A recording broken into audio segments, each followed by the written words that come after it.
It is the most powerful naval bastion on Earth, a mid-Pacific fortress of steel and concrete, designed to project American power across an entire ocean. But in 1941, Pearl Harbor's greatest defense was not its anti-aircraft batteries or its patrol boats.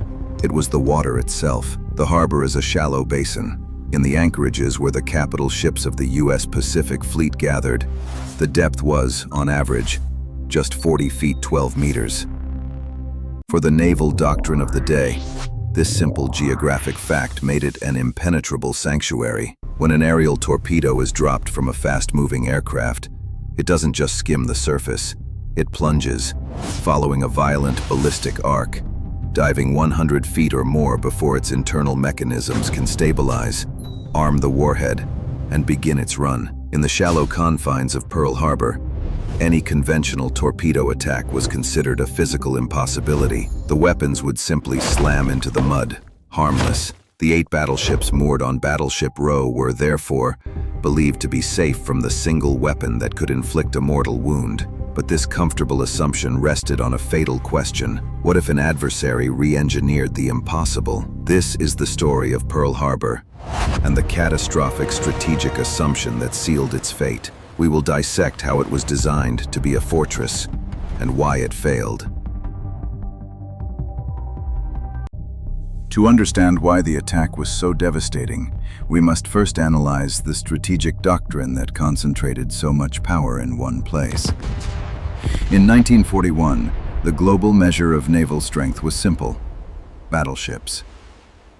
These were the descendants of the dreadnoughts, floating fortresses of immense armor and massive caliber guns, built for one purpose: to meet an enemy fleet in a single, decisive engagement. This was the Mahanian doctrine, and the U.S. Navy was its foremost disciple. The aircraft carrier was a new and unproven technology, seen primarily as a scouting tool to find the enemy fleet for the battleships to destroy. Our analysis of U.S. Pacific strategy shows that Pearl Harbor was engineered as the ultimate forward base. It was the linchpin of War Plan Orange, the operational blueprint for a conflict with Japan.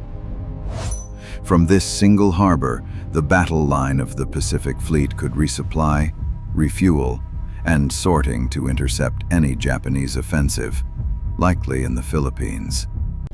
Its very existence was meant to be a deterrent.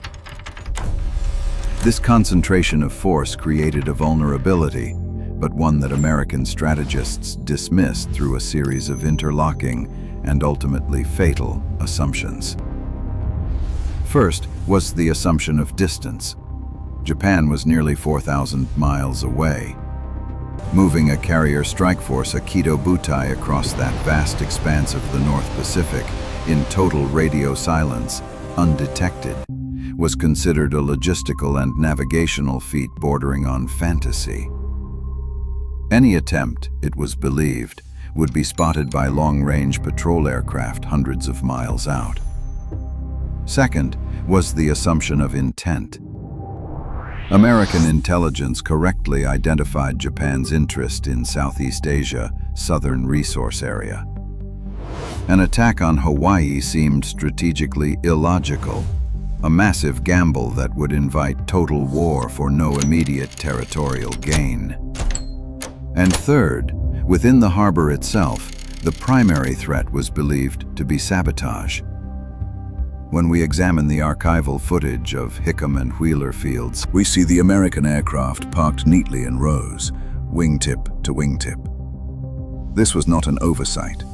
It was a deliberate order, making them easier to guard against saboteurs on the ground. It also, tragically, turned them into a perfect target for strafing. The battleships were moored in pairs along Ford Island for the same reason: force protection and ease of maintenance. This tactical arrangement, born of a peacetime mindset and a false sense of security, presented the Japanese attackers with a perfect, concentrated target. The fortress had become a cage. The entire American defense doctrine in the Pacific rested on the physics of a torpedo drop. Solving that problem was the primary engineering challenge for Admiral Isoroku Yamamoto's planners. The Americans and British had tried and failed to develop a reliable, shallow-water aerial torpedo. They concluded it was impossible. The Japanese concluded it was merely difficult. Their primary weapon was the Type 91 Model 2 aerial torpedo. It was a 2,000-pound, 18-foot-long weapon, powered by a kerosene alcohol engine, and it was a masterpiece of destructive engineering. But in its standard configuration, it had the same flaw as all others. Dropped from an aircraft, it would plunge to 100 feet before surfacing. The solution was not a new engine or a complex guidance system. It was an ingenious, simple, and disposable piece of wood. When we dissect the recovered fragments and surviving schematics of the Pearl Harbor torpedoes, we find the addition of the Kyoban. These were a set of two simple wooden fins attached in a box-like frame to the torpedo's tail. These fins were designed to do two things, and to do them perfectly. First, during the aerial drop, they acted as aerodynamic stabilizers. Here in this 3D recreation, we can see a standard torpedo wobbling as it falls. The Kyoban acts like the fletching on an arrow, ensuring the torpedo enters the water at the precise, shallow angle dictated by the pilot, around 20 degrees. Second, and most critically, they are hydrodynamic. As the torpedo strikes the water, these wooden surfaces act as lifting planes, a crude but highly effective set of dive brakes.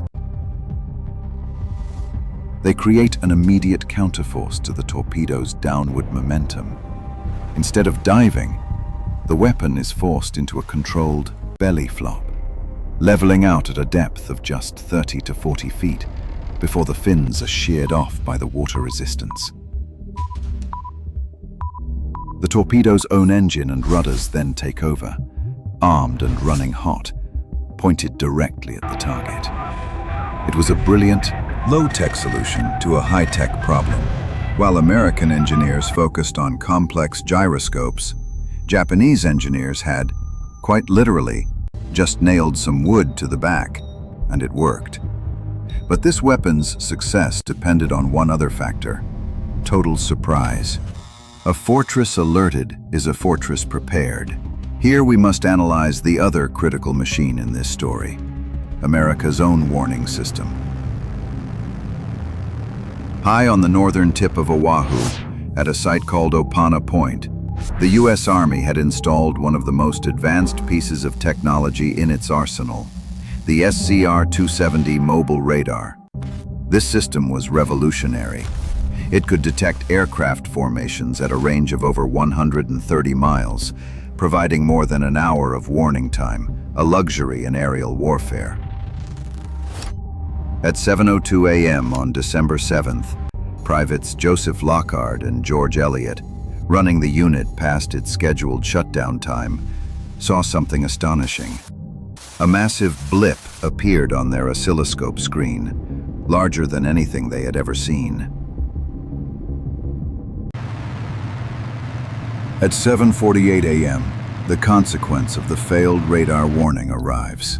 The first wave of 183 Japanese aircraft torpedo bombers, high-level bombers, dive bombers, and fighters slices through the morning air over Oahu.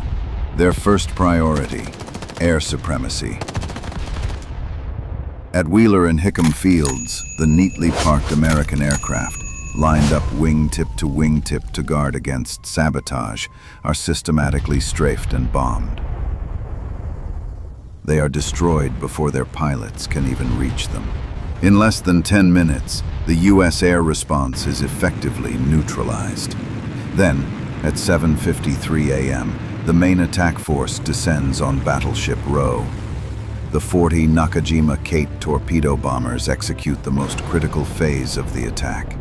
They drop from the smoke-filled sky, leveling off at just 60 feet above the water, accelerating down the channel toward their targets.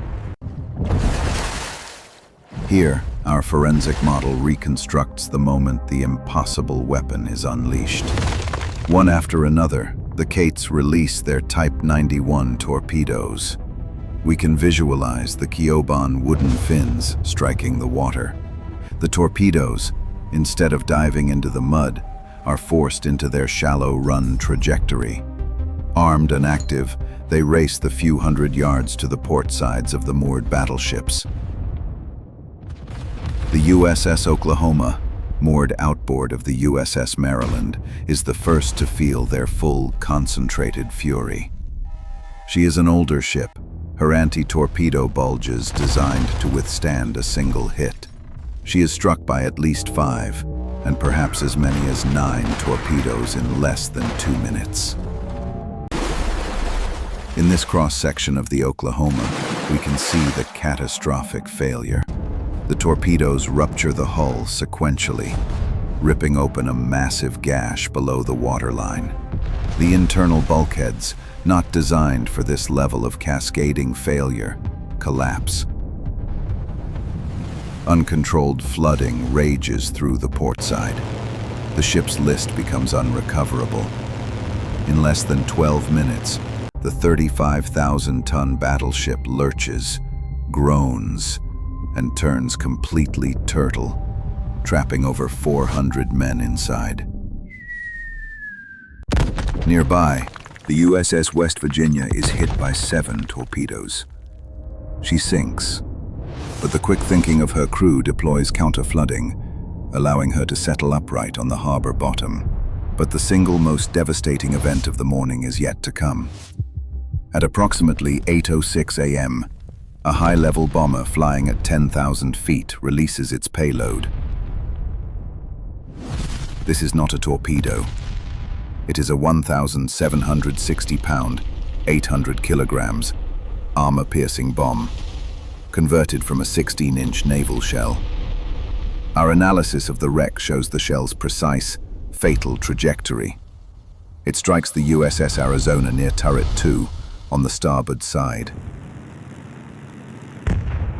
It does not explode on contact. It penetrates the thick armored deck. It continues, unexploded, passing through 4 more decks before coming to rest deep within the ship, adjacent to the forward black powder magazine. The resulting detonation is one of the largest non-nuclear explosions in history. This 3D render shows the physics of the blast. When the smoke cleared over the shattered harbor, the immediate cost was staggering. 2,403 Americans were dead. 18 ships, including the entire battleship fleet, were sunk or crippled. But our final analysis of the Pearl Harbor catastrophe reveals a tragic flaw that is far deeper than a misread radar screen or a line of parked aircraft. The true failure was not one of technology, but of doctrine and imagination. The American leadership, from Washington down to the harbor commanders, was locked in a fortress of assumptions. They believed battleships were the queens of the sea, that Japan was strategically illogical and technologically inferior, and that the physics of their own harbor made them invulnerable. The Type 91 torpedo, with its simple wooden fins, is the ultimate symbol of this failure. It was a problem the US Navy had dismissed as impossible, but which the Japanese solved with focused, low-tech ingenuity. The Americans had a superior warning system in the SCR-270, but a doctrinal failure meant the operators were incapable of understanding the very data the machine was giving them. The tragic flaw of Pearl Harbor was a systemic underestimation of the enemy and an over-reliance on a doctrine that was already obsolete. But the greatest irony of the attack lies not in what was destroyed, but in what was missed. The Japanese strike, obsessed with sinking the battleships, failed to hit the 3 targets that would ultimately decide the war. The aircraft carriers Lexington, Enterprise, and Saratoga, which were all at sea on December 7th. They failed to destroy the submarine base, and, most critically, they failed to destroy the massive fuel oil tank farm on the heights above the harbor. Had they done so, the entire U.S. Pacific War effort would have been stranded for months. By sinking the battle line, Japan had inadvertently destroyed the very doctrine that had blinded their enemy. The age of the battleship, which had ruled the seas for a century, died in 90 minutes. There was no fleet of dreadnoughts to rebuild. America was forced to build its counter-offensive around the one weapon Japan had ignored: the aircraft carrier. Pearl Harbor was not the end of the American Navy. It was a violent, bloody, and decisive beginning. The harbor's wreckage became a forge. The assumptions of one era were blasted away, replaced by the hard lessons of a new kind of war, dominated by air power and the unforgiving logic of the deep. The steel titans of Battleship Row were the first and most profound casualties of this new reality.